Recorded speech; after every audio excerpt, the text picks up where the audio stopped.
Yeah, I really want to try to summarize my journey the last few years regarding this topic, last few months in particular, so that you guys could understand the chronology of it and what happened when and who was involved, so on and so forth. Um, Look, debating and deliberating about this topic is something I've been doing with family members and staff, Cash among others, for years. It comes up on a frequent basis, it comes up on a regular basis. I kind of took an extra step this off season by starting to talk to people that are with other organizations that I know, that are in this industry, about just why this is such an important topic, why having beards and being able to have beards is so important to this generation. I also talked to a lot of people that are not in the industry at all that I know. And those people were closer in age to the players than they are to me. Um, so there was a lot of research done on that front. What did I learn from all these conversations? And I'll get into what happened earlier this week in a minute. Uh, this generation, the vast majority of 20, 30s into the 40s men in this country have beards. Our new vice president has a beard. Members of Congress have a beard. The list goes on and on and on in this country and in this world. It is a part of who these younger men are. It's a part of their character. It's a part of their persona. Um, do I totally relate to that? It's difficult for me. I'm an older guy who's never had a beard in his life. But it's a very important thing to them, and they feel it defines their character. It is also the norm in this country for all the reasons I just talked about. So there were a lot of conversations had. I certainly learned a lot. But the most important thing for me was to sit down face to face with several of our players and several of our senior staff. I didn't want to do it over the phone. I didn't want to do it in a group setting. I did it in one-on-one settings. I felt that would be more productive. And I did all that Monday of this week, the first full day of squad practice. There were a lot of things that were told to me that resonated. There were some things that were told to me that were concerning, even if they happened to be more of a hypothetical in nature. But the bottom line is, from those conversations, all the conversations I had in the off season and the last few years with people like Cash, I did make the decision that the policy that was in place was outdated. And given how important it is to that generation, and given that it is the norm in this world today, that it was somewhat unreasonable. So I made the change, talked to the players this morning at the team meeting. I think they understand what my thought process was as well. There will be parameters to this, and they know that, just as we have parameters to our other policies and guidelines. So that's kind of the chronology of the whole thing. And I mean, obviously, I'm here to ask questions. So, Meredith. Hal, what are those parameters? we're gonna put out a policy probably today at some point, Meredith, and you'll see. But we did make it clear. I did make it clear to the players that it's going to be, it's going to be a well-groomed, clean look. It is important to the leaders of our team, who I talk to, that we maintain that disciplined look. And So. Austin Wells just said on the field, it's been talked about, it's been discussed over the years, but nobody thought that the policy would ever actually change. What was the initial reaction when you had informed the team that the policy was changing? Well, it was a room crowded with all the players, all the staff. So I didn't really bother to look at, and try to gauge anybody's reaction. I mean, I just can't really answer that. Brendan, left. You said on Monday you heard some things that were concerning. What were some of the things that were concerning that you heard that really moved you? Yeah, so all of you know me well enough to know I don't like addressing hypotheticals, but I'm going to break my own rule today, because this was a part of my thought process and a part of the decision that I made. If I ever found out that a player we wanted to acquire to make us better, to get us a championship, did not want to be here, and if he had the ability, would not come here because of that policy, as important it is, again, to that generation, that would be very, very concerning. And, I'm fairly convinced that that's a real concern. But that would be one thing. Bob, back right. What do you, over to the right now. Got it. Hey, Bob. What do you think your father would have said about your decision for him? A lot of people obviously have asked me that. Winning was the most important thing to my father. And again, I think if somebody came and told him that they were, very sure that this could affect us getting the players we want to get. All we're trying to do every offseason, right, is put ourselves in the best position to get a player that we're trying to get. And if something like this would detract from that, lessen our chances, I don't know. I think he might be a little more apt to do the change that I did than people think, because it was about winning. Over here, Dave and Aaron, to the right. Yeah, to the right side over Hey, there. Dave. How much part of it during those discussions was kind of the being unfair to players that were traded here? I mean, clearly Devin Williams was somebody who had a beard, didn't seem too happy about coming here and having to shave it. It seemed like it was a situation where guys are being kind of forced to do something they didn't want to do once they came over. Did that play into it? Just the trade aspect of it? I'm not going to talk about which players I sat down with. I just don't want to do that. They may later.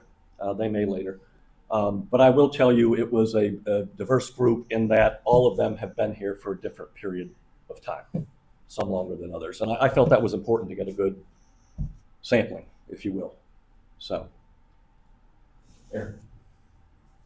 Now, can you give an idea of, I know you're not going to name the players, but what some of the things that they may have said to you that resonated, whether they were former players, somebody like CC, or current players? yeah, some of it is what I've already kind of been through, which is, this is why it's important to our generation. And, not getting into whether they agree or disagree with the policy that's in place, but why it's important. And again, this concept and belief that we may very well be missing out on players, believe it or not, because of this one particular policy that they find very unreasonable. Is there an origin or a starting point for you on this, reviewing the policy? You mentioned that it's been several years. Do you remember when I say several years, it may be 10 years. I mean, it's conversations we have all the time, and his staff and I have all the time. And it's conversations that my nephews, Stephen and George, and other people in my family have all the time. I mean, it comes up frequently, as you might imagine, I'm sure. So, I mean, whether it was 2 or 3 years ago or 10 to 15, it's been a lot of years. could you see yourself growing up here? I don't even know if I could grow one. How about you? We're going to find out. I've never had one. It's a good question. No, I cannot. But look, this is not you need to have a beard policy. This is a beard optional policy, and you're going to see some of our players that feel the same way as I do, I'm sure. Right, staying over here. Al, do you know for a fact that you have lost out on any players because they were unpromoted? No, but again, it's a concern that was raised by more than one person that I sat down with. And again, given that I now understand how important of an issue this is to this generation, it's logical that, it can happen. And will anything change with the hair below the collar? Is it just Hair policies, other policies are going to remain the same. Gary, over to the left. Cash just made a joke about find out if he's going to go here. Does the policy change apply only in uniform personnel or to everybody? The policy change we have talked about would apply to coaches and, yes, personnel and clubhouse. And Behind the scenes, front office employees as well? well, I mean, we have employees here that have beards. I mean, as you've seen. So yeah, it will go past the players themselves. Brian, Hope, right here. Anything for Cash? Yeah. In your time here, has this been a topic when you pursue free agents? Can you see this impacting negotiations? Well, I think to Hal's point, this is kind of a situation where there's been so much change in the game. I think this is a little bit of an evolution and a nudge on our part to make an adjustment also and recognize, in our internal conversations over the last number of years, now, you see the uniform has changed. We're obviously honoring to help raise awareness and money for breast cancer awareness or prostate cancer. You're seeing pink hats and pink shoes and blue hats and blue shoes or military awareness weekend, and you're seeing camouflage hats, or you have successfully negotiated with the Players Association now. The old Yankee tradition was only black shoes, spikes.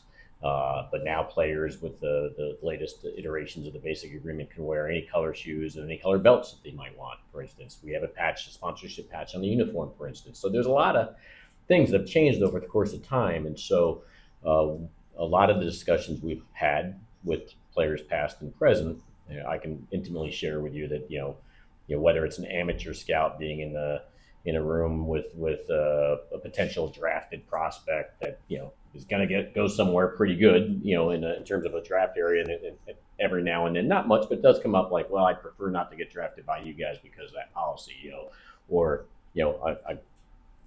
we brought CC here, but CC, it was a hesitant thing because of the facial hair situation, because he liked to have that, and that's something when you come here and you make the choice to come here, you have to make a choice to park that. I actually had a non-roster invite discussion this spring where somebody's like, well, the agent's shared back now, he's just got to decide whether he wants to shave or not.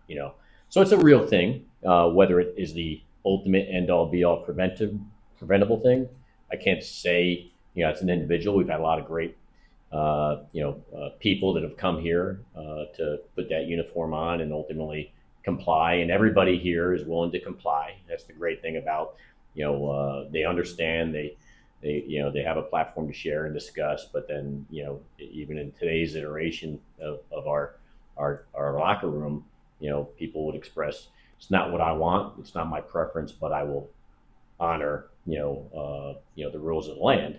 And, but again, I think what, Hal Steinbrenner with his family has done is they've engaged the past and the present. And I've been here a long time.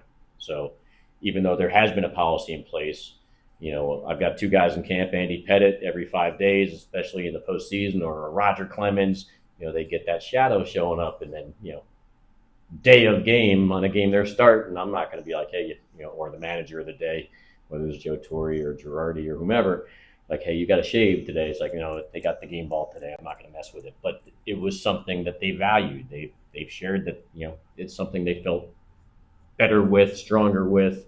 You've seen the history of our last 30 years, and players, they sometimes have a little bit more on a certain day in season than they normally would, until we'd have to go swing around and deal with it. But, it's important to some people. And I think ultimately, Hal Steinbrenner has gotten that piece to, there might be a little bit of an adjustment that's worthy of considering and ultimately now doing. And that's all this is about.